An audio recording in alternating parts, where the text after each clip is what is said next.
Chef d'établissement, directeur d'école, quelle réponse apporter à la demande d'un parent titulaire de l'autorité parentale?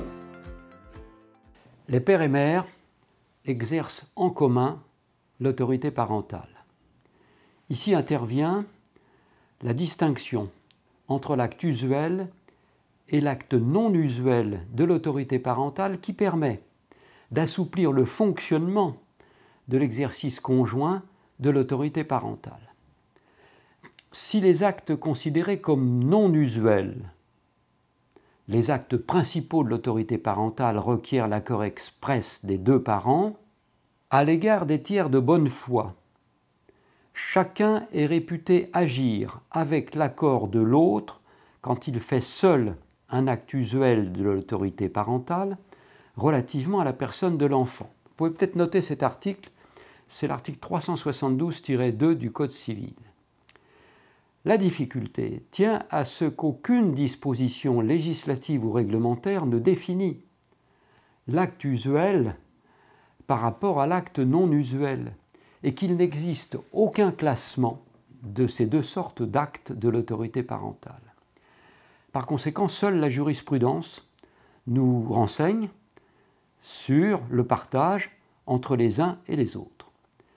Ont été classés dans la catégorie des actes usuels les décisions relatives à la vie quotidienne de l'enfant qui s'inscrivent dans la continuité du passé et n'engagent pas son avenir, telles que la demande de réinscription de l'enfant dans un établissement scolaire, son inscription dans un établissement similaire, sa radiation ou la demande de dérogation à la carte scolaire.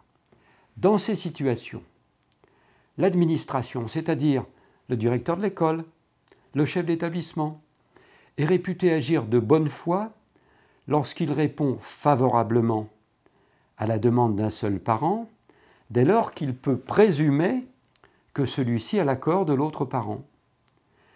Cette présomption d'accord pour ces actes usuels de l'autorité parentale est en pratique d'une grande utilité, puisqu'elle dispense le directeur de l'école, le chef d'établissement, de recueillir l'accord express des deux représentants légaux de l'enfant à l'occasion de tout acte relatif à l'autorité parentale.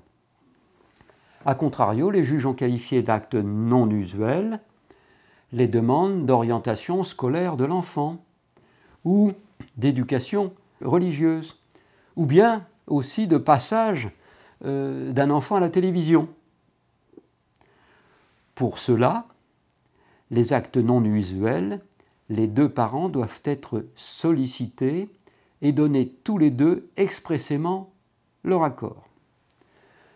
C'est quand même une question très compliquée puisque si le critère de l'importance de l'acte pour l'avenir de l'enfant fut longtemps prédominant, le Conseil d'État aujourd'hui privilégie une approche in concreto de l'acte usuel afin qu'il soit tenu compte de la nature de la demande présentée à l'administration, de sa nature intrinsèque et des circonstances dans lesquelles cette demande est présentée.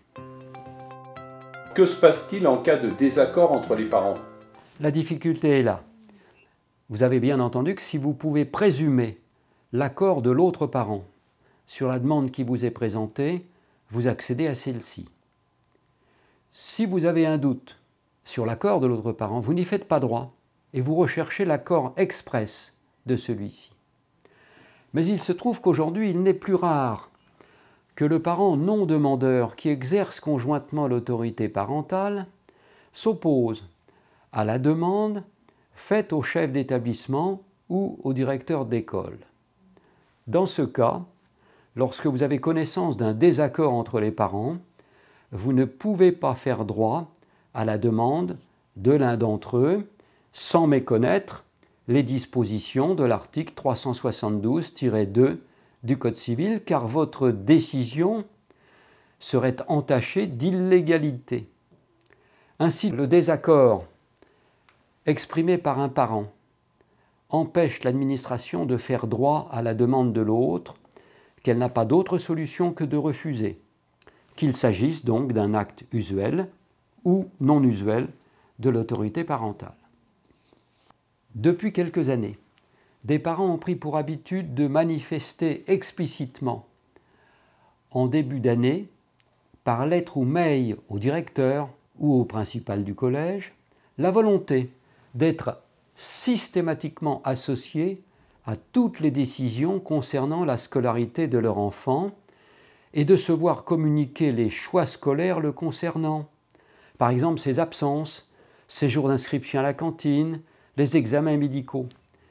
Eh bien, une fois que vous avez reçu de telles directives, elles valent opposition permanente, c'est-à-dire pour toute la durée scolaire, à la présomption d'accord du parent non demandeur pour les actes usuels de l'autorité parentale et interdisent qu'il soit fait droit à la demande d'un seul parent.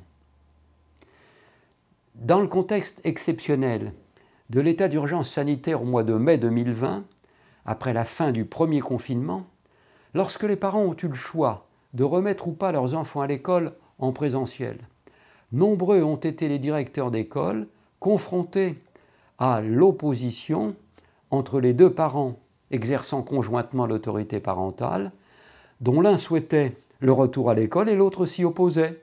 Et on m'a souvent posé la question. Eh bien, la direction des affaires juridiques du ministère de l'Éducation nationale a considéré, à juste titre, que le directeur de l'école ne pouvait pas accueillir l'enfant en présence de l'écrit d'un parent s'opposant au retour de celui-ci à l'école. Devant l'impasse résultant d'un tel désaccord, il appartient aux parents qui le souhaitent de saisir le juge aux affaires familiales à l'effet de statuer sur les modalités d'exercice de l'autorité parentale. Bien entendu, tout ce que je viens de vous dire ne concerne que les parents exerçant conjointement l'autorité parentale. Il peut arriver qu'un parent d'élève n'exerce pas l'autorité parentale, soit par application de la loi, soit par une décision du juge aux affaires familiales.